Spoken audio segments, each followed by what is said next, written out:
Hello बच्चों, स्वागत है हमारे यूट्यूब चैनल फिजिक्स विद के उत्तम में। और आज हम लोग शुरू करेंगे 11th क्लास की फिजिक्स, जिसका पहला चैप्टर हमारा है भौतिक जगत। एक और आपको जानकारी में बता देते हैं कि इस चैनल में फिजिक्स विद के उत्तम के नाम से चैनल हमारा है, और इस चैनल में हम पूरी फिजिक्स को कवर करेंगे। और इस चैनल को अगर सब्सक्राइब नहीं किया है तो चैनल को सब्सक्राइब कर लें, जिससे नए जो वीडियो अपलोड हो उसकी नोटिफिकेशन आपके पास सबसे पहले पहुंच जाए। तो पहला चैप्टर हमारा है फिजिकल वर्ल्ड, और इस चैप्टर में हम लोग पढ़ेंगे फिजिक्स का बेसिक कॉन्सेप्ट क्या है, यानी फिजिक्स क्या है, फिजिक्स में क्या क्या हमको पढ़ना है, और फिजिक्स में जो पढ़ना है उसमें प्रमुख जो 4 बल हैं वो पढ़ने हैं, यानी मूल बल हम लोग कहते हैं उनको, यानी फंडामेंटल फोर्स इन नेचर, ये पढ़ना है। तो फिजिक्स पढ़ने के लिए यानी भौतिक विज्ञान पढ़ने के लिए हम ये पहले सीख लेते हैं कि भौतिक विज्ञान कहाँ की ब्रांच है ये। तो भौतिक विज्ञान एक विज्ञान की ब्रांच है ये, और विज्ञान का मतलब होता है, ये हमने देखिए इसकी परिभाषा लिखी है, विज्ञान क्या है, यानी विज्ञान को लोग क्या कहते हैं, साइंस। तो इसका अर्थ लिखा विज्ञान अर्थात साइंस, लैटिन भाषा के शब्द साइंस्टिया से लिया गया है, जिसका अर्थ है जानना। यानी जानने का मतलब है कि हमारे आसपास जो भी हो रहा है उसका एक क्रमबद्ध अध्ययन करना, ये विज्ञान कहलाता है। तो विज्ञान की परिभाषा हम लोग इस प्रकार से लिखते हैं कि हमारे चारों ओर के तथ्यों मतलब फैक्ट, अंग्रेजी में कहते हैं फैक्ट, व घटनाओं का क्रमबद्ध व सुव्यवस्थित अध्ययन विज्ञान कहलाता है। विज्ञान की जो प्रमुख शाखाएं हैं, शाखाएं तो बहुत सारी हैं, उसमें प्रमुख शाखाएं हमने 3 लिखी हैं। नंबर 1 भौतिक विज्ञान, नंबर 2 रसायन विज्ञान, नंबर 3 जीव विज्ञान, यानी फिजिक्स, केमिस्ट्री और बायोलॉजी। ये 3 प्रमुख शाखाएं हैं। इनके भी शाखाएं हैं, फिर भौतिक विज्ञान की भी शाखाएं हैं, रसायन विज्ञान की भी शाखाएं हैं, जीव विज्ञान की भी शाखाएं हैं। तो हमको रसायन विज्ञान, जीव विज्ञान हम लोग यहाँ पर नहीं पढ़ेंगे, हम लोग पढ़ेंगे केवल फिजिक्स यानी भौतिक विज्ञान के बारे में। तो इसको नोट कर लीजिए। उसके बाद हम लोग फिजिक्स क्या है यानी भौतिक विज्ञान किसे कहते हैं ये हम लोग जानते हैं। तो इसको नोट कर लीजिए पहले, और नोट्स हम जरूर सारे चैप्टरों के बनवाएंगे, बस साथ साथ नोट्स आपको बनाते चलना है। तो कॉपी पेन उठा लीजिए और इसको नोट्स बनाना शुरू करें। तो इसको नोट कर लीजिए कि साइंस क्या है। उसके बाद फिजिक्स के बारे में हम लोग पढ़ेंगे कि फिजिक्स यानी भौतिक विज्ञान क्या होती है। तो इसको नोट कर लें।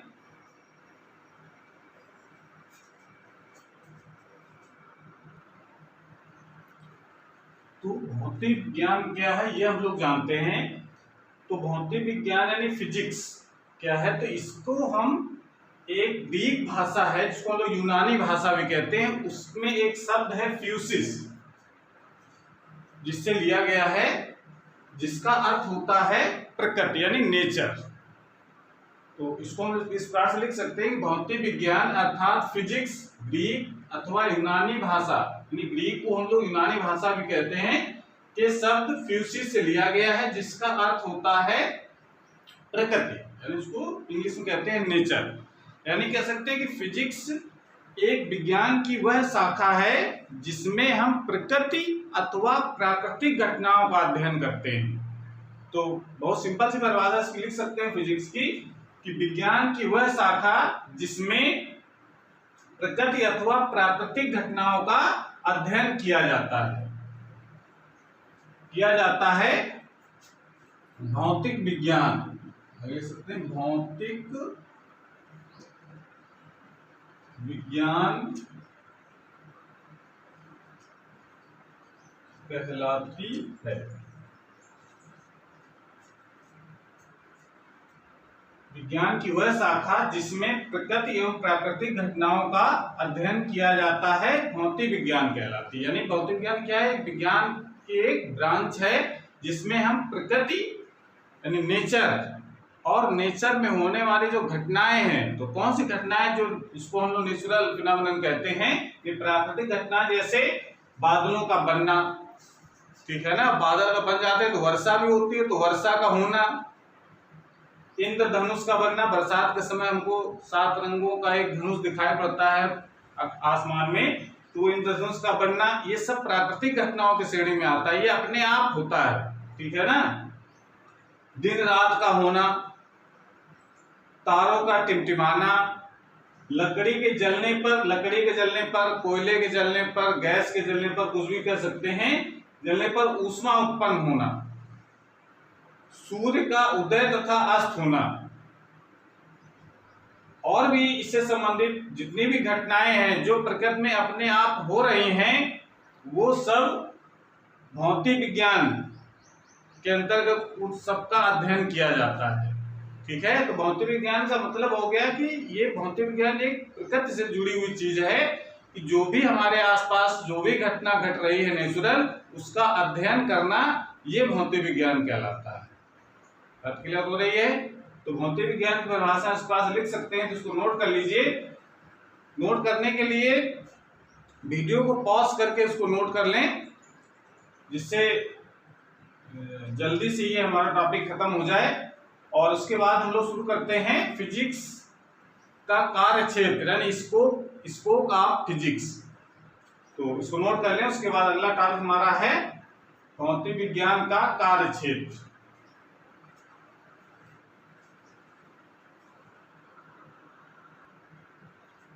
तो विज्ञान का कार्य क्षेत्र यानी स्कोप ऑफ फिजिक्स, ये क्या है? तो इसमें हमको क्या पढ़ना है कि हमको फिजिक्स में क्या क्या पढ़ना है, यानी क्या उसका सिलेबस है, ये हम इस टॉपिक पर पढ़ेंगे। तो इसके जो पार्ट को यानी जो कार्य क्षेत्र है फिजिक्स का, उसको 2 वर्गों में विभाजित किया गया है। भौतिक विज्ञान के कार्य क्षेत्र को मुख्य रूप से 2 वर्गों में विभाजित किया गया है। एक है स्थूल यानी माइक्रोस्कोपिक, और दूसरा है सूक्ष्म यानी माइक्रोस्कोपिक। माइक्रो और माइक्रो यानी इसको इंग्लिश कहते हैं स्थूल और सूक्ष्म। स्थूल मतलब होता है बड़ा या बड़ी, यानी स्थूल माने होता है कि इसमें इस पार्ट में हम लोग जो बड़ी बड़ी जो चीजें हैं, ये कह सकते हैं कि इसको दूसरी भाषा में कहा जा सकता है, इसको हम लोग क्लासिकल फिजिक्स भी कहते हैं। क्लासिकल मतलब होता है पुराने जमाने वाले फिजिक्स, यानी जो बहुत पहले, यानी कह सकते हैं कि 19वीं सदी से पहले जो हम लोग फिजिक्स में पढ़ रहे थे, वो सब हम लोग इस पार्ट में पढ़ेंगे। और जो आजकल की जो आधुनिक यानी जो नई जो खोजें हुई हैं 19वीं सदी के बाद वाली, वो हम पढ़ेंगे माइक्रोस्कोपिक में। तो ये जो पुराने जमाने की जो फिजिक्स है, इसको हम लोग क्लासिकल फिजिक्स कहते हैं। इसको हम 4 प्रमुख वर्गों में विभाजित कर लेते हैं। एक है मैकेनिक्स। मैकेनिक्स को हम लोग हिंदी में कहते हैं यांत्रिकी, इसके बारे में पढ़ेंगे। मैकेनिक्स का मतलब इसमें हम गति के बारे में पढ़ेंगे, चाल, वेग, गति के समीकरण पढ़ेंगे, ठीक है ना। गुरुत्वाकर्षण क्या होता है, बल क्या है, शक्ति क्या है, ये सब हम न्यूटन के गति विषय के नियम क्या हैं, ये सब हम इस मैकेनिक्स में पढ़ेंगे यानी यांत्रिकी में, ठीक है। दूसरा इसका पार्ट है थर्मोडायनामिक्स। थर्मोडायनामिक्स का मतलब होता है ऊष्मागतिकी।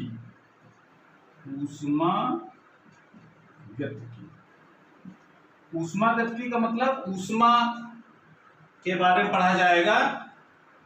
ऊष्मा इंजन क्या होता है, रेफ्रिजरेटर कैसे काम करता है, फ्रिज कैसे काम करता है, ऊष्मा का स्थानांतरण कैसे होता है, ये सब हम थर्मोडायनामिक्स पढ़ेंगे, ठीक है ना। और ये दोनों जो पार्ट हैं फिजिक्स के यानी मैकेनिक्स और थर्मोडायनामिक्स, ये हम 11वीं क्लास में पढ़ेंगे इसको।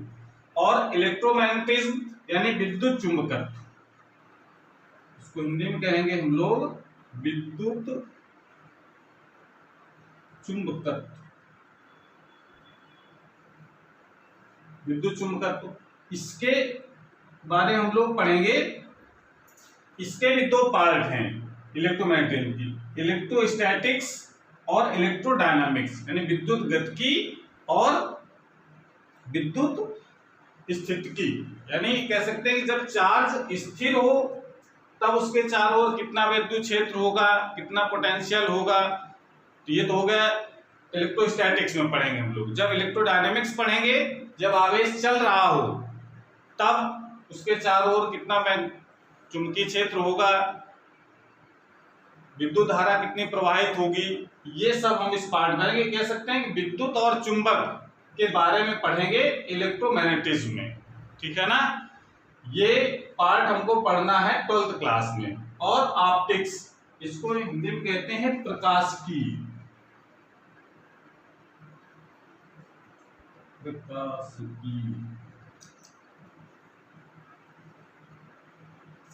प्रकाशिकी यानी इसके हम लाइट के बारे में पढ़ेंगे, प्रकाश का अपवर्तन, प्रकाश का परावर्तन, पूर्ण आंतरिक परावर्तन, लेंस, दर्पण, उससे बनने वाले इमेज यानी उसके प्रतिबिंब, या जो हम लोग सूक्ष्मदर्शी, दूरदर्शी यानी कह सकते हैं कि जो हमको प्रकाश की जो यंत्र होते हैं उसके बारे में हम इस वाले पार्ट में पढ़ेंगे। तो इसके दो पार्ट हमारे हो गए, इलेक्ट्रोडायनेमिक्स और ऑप्टिक्स। ये हम लोग 12th क्लास में पढ़ेंगे, यानी ये कहां पर पढ़ेंगे, 12th क्लास में। और ये जो दोनों पार्ट हमारे हैं मैकेनिक्स और थर्मोडायनेमिक्स, ये हम लोगों को 11th क्लास में ही पढ़ना है। और तो ये इसके प्रमुख क्षेत्र हो गए, स्थूल यानी माइक्रोस्कोपिक के, इसको हम लोग पहले से पढ़ते चले आ रहे हैं। जो पहले जो खोजें हुई थी उसके बारे में इस पार्ट में पढ़ना है, और जो आधुनिक जो खोजें हैं उसको हम लोग पढ़ेंगे, जो सेकंड पार्ट हमारा है माइक्रोस्कोपिक में, जिसको हम लोग कहते हैं क्वांटम फिजिक्स। यानी क्वांटम फिजिक्स को हम लोग मॉडर्न फिजिक्स कहते हैं, यानी आधुनिक विज्ञान। और आधुनिक विज्ञान में न्यूक्लियस के बारे में पढ़ेंगे, इसको न्यूक्लियर फिजिक्स भी कहते हैं, ठीक है ना। यानी परमाणु के अंदर जो नाभिक होता है उसके बारे में अध्ययन किया जाएगा। एटम यानी परमाणु संरचना के बारे में पढ़ेंगे। सेमीकंडक्टर यानी अर्धचालक, ये भी हम लोग पढ़ेंगे। ये बहुत ही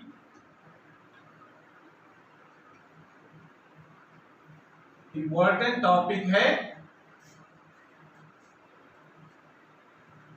जो आधुनिक जो खोजें हो रही हैं सब वो मॉडर्न फिजिक्स के अंतर्गत हैं। और उसमें हम सेमीकंडक्टर या जो प्रकाश विद्युत प्रभाव जो हम लोग है वो भी हम लोग इसी के अंतर्गत पढ़ते हैं कि प्रकाश की जो प्रकृति है वो द्वितीय प्रकृति किस प्रकार से है। इसमें दोनों नेचर होते हैं प्रकाश में, कि तरंग प्रकृति भी होती है और कण की भी प्रकृति होती है। तो ये सब हम लोग पढ़ेंगे मॉडर्न फिजिक्स में, यानी आधुनिक भौतिक विज्ञान में। और पुराने वाली जो खोजें थी वो हम पढ़ेंगे क्लासिकल फिजिक्स में, ठीक है। तो इस प्रकार से ये तो इसका स्कोप है। और ये जो माइक्रोस्कोपिक यानी मॉडर्न फिजिक्स है ये सब हम लोग सेकेंड ईयर में पढ़ेंगे, यानी 12th क्लास में।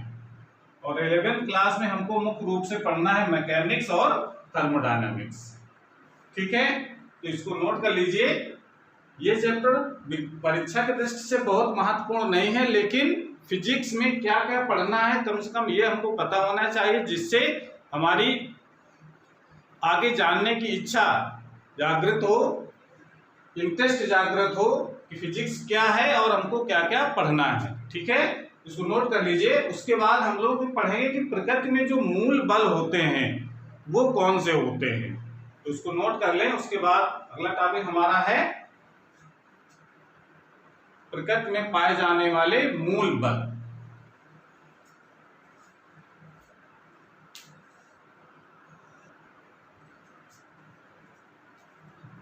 फंडामेंटल फोर्स इन नेचर, यानी प्रकृति में मूल बल ये कितने होते हैं।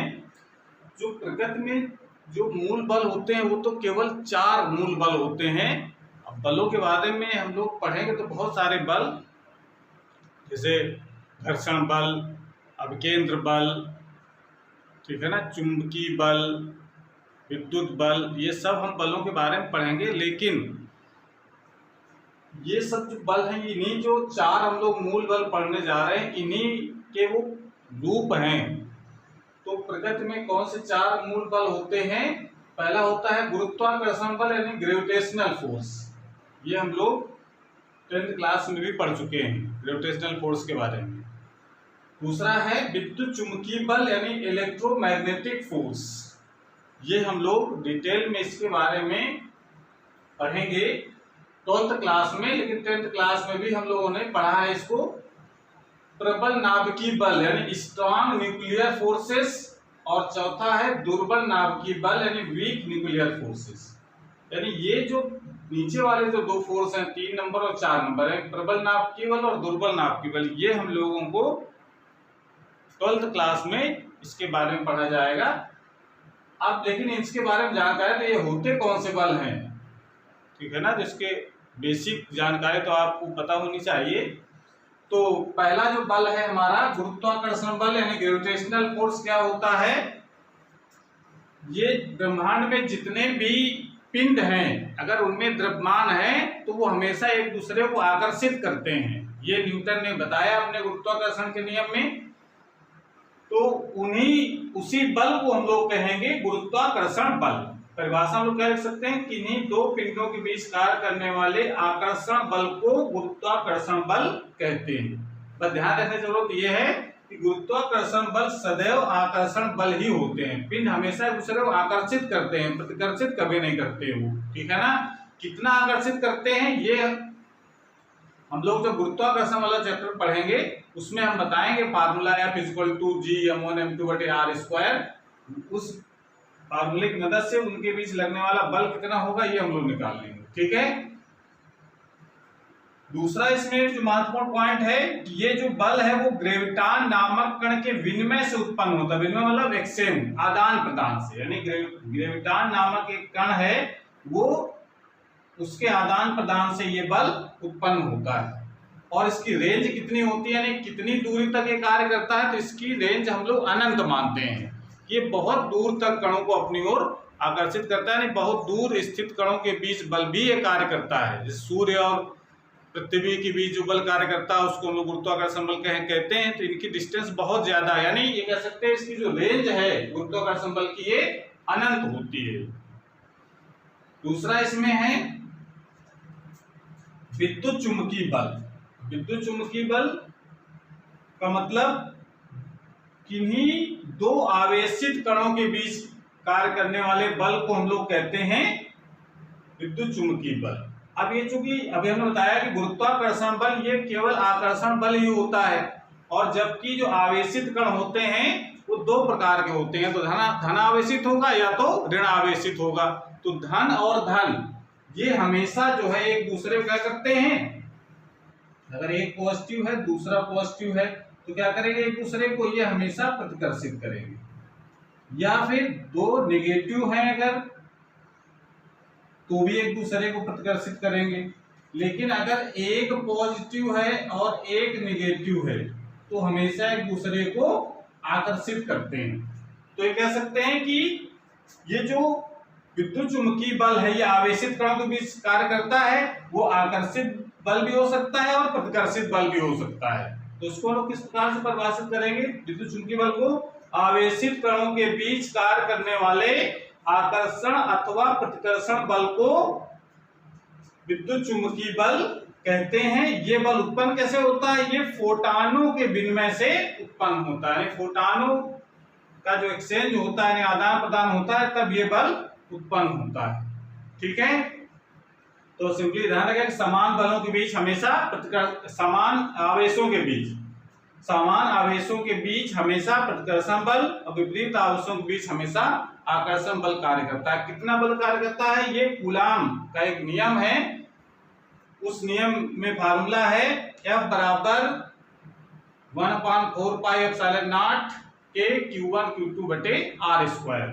तो ये जो फार्मूला है ये हम लोग 12th क्लास में पढ़ेंगे, जब इलेक्ट्रिक के बारे में पढ़ा जाएगा, चार्जेस के बारे में पढ़ेंगे। लेकिन ये कम से कम नाम हमको पता होना चाहिए कि विद्युत चुंबकीय बल किन कणों के बीच कार्य करता है, ठीक है। सो नोट कर लीजिए। और दो बल अभी प्रबल नाभिकीय बल, दुर्बल नाभिकीय बल, इनके बारे में हम लोग पढ़ते हैं, पहले इसको नोट कर लें। और दूसरी चीज इसमें ध्यान रखना है कि जैसा गुरुत्वाकर्षण बल की रेंज है अनंत होती है, इसी प्रकार से विद्युत चुंबकीय जो बल होता है इसकी भी रेंज अनंत होती है, यानी बहुत दूर तक आवेशों के बीच कार्य करता है। ये इसको नोट कर लीजिए। उसके बाद शेष दो जो बल हैं उसके बारे में पढ़ा जाए।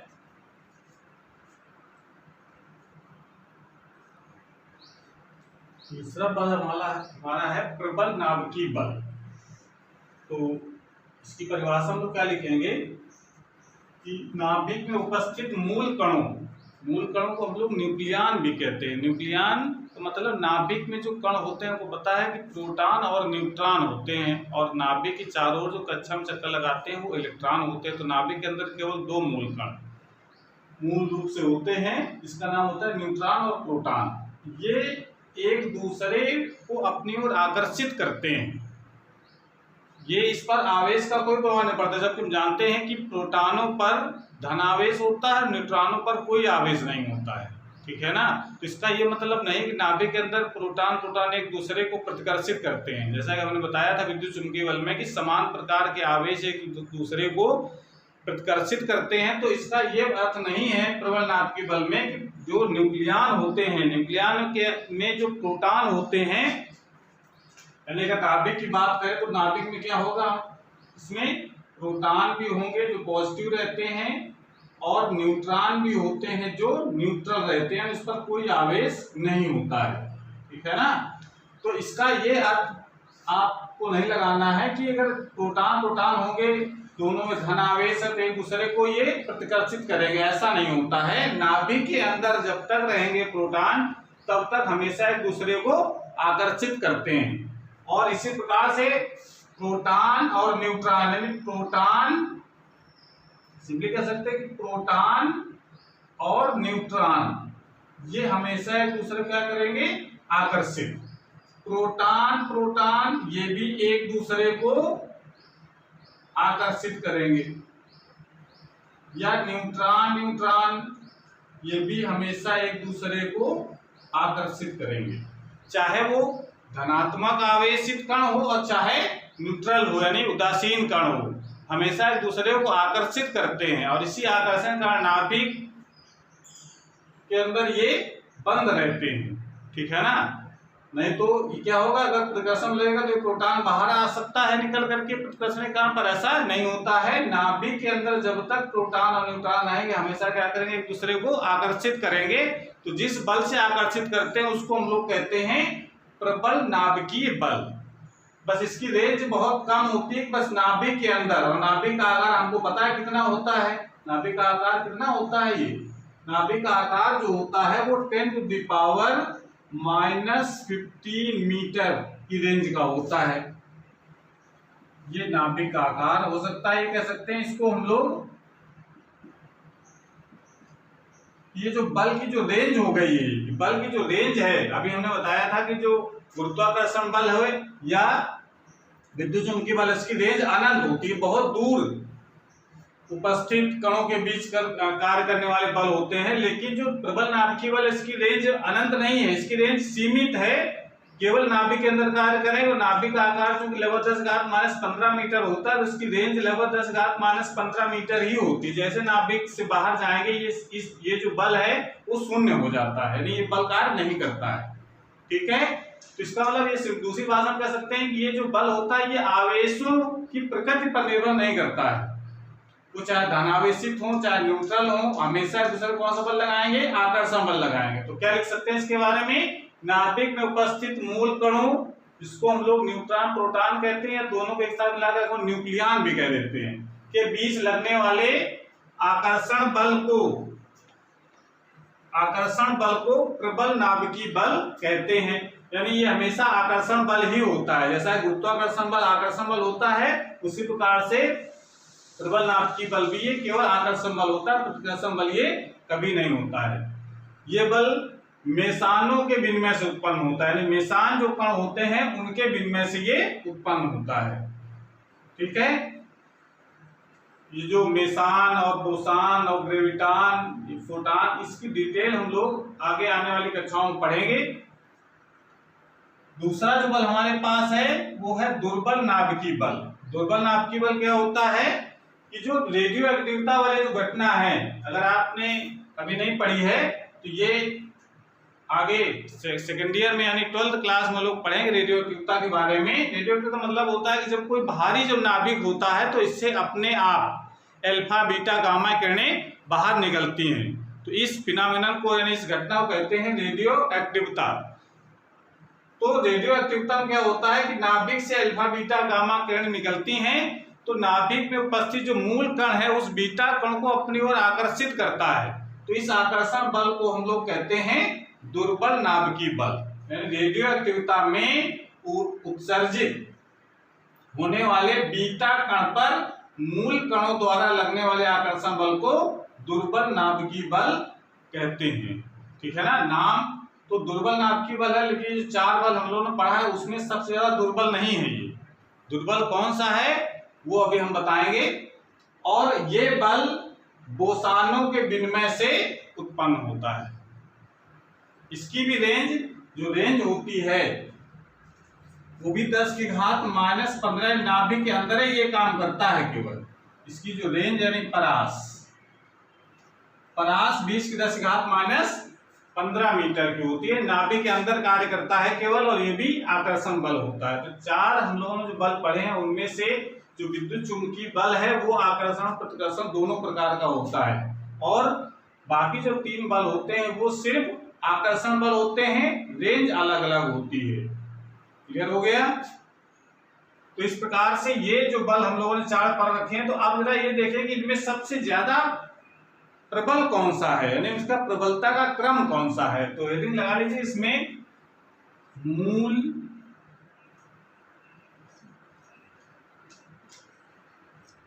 बलों की प्रबलता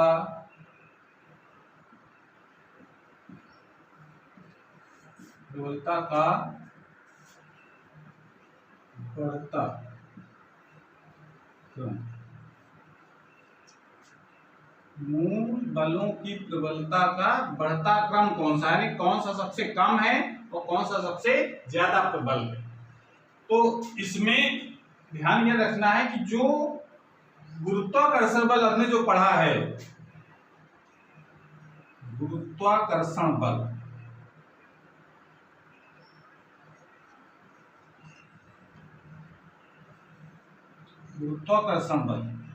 ये सबसे वीक बल है, यानी सबसे कमजोर बल, सबसे ज्यादा दुर्बल बल कह सकते हैं। ये सबसे कम प्रबलता का बल होता है। उससे ज्यादा आता है दुर्बल नाभिकीय बल।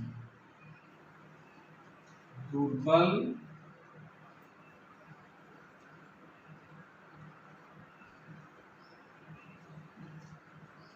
नाभिकीय बल, और ये उससे प्रबल होता है, और इससे जो प्रबल होता है वो है विद्युत चुंबकीय बल। विद्युत चुंबकीय बल, और सबसे जो प्रबल होता है वो है प्रबल नाभिकीय बल।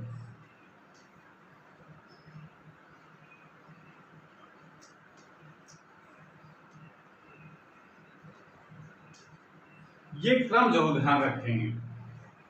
जो 4 बलों में सबसे जो प्रबल है वो तो प्रबल नाभिकीय बल हो गया, और सबसे जो दुर्बल है वो गुरुत्वाकर्षण बल हो गया। अगर हम इसको कंपेयर करते हैं तो अगर हम गुरुत्वाकर्षण बल को अगर 1 मान लें तो ये जो दुर्बल नाभिकीय बल होता है वो इससे यानी गुरुत्वाकर्षण बल से 10⁻14 गुना होता है, और जो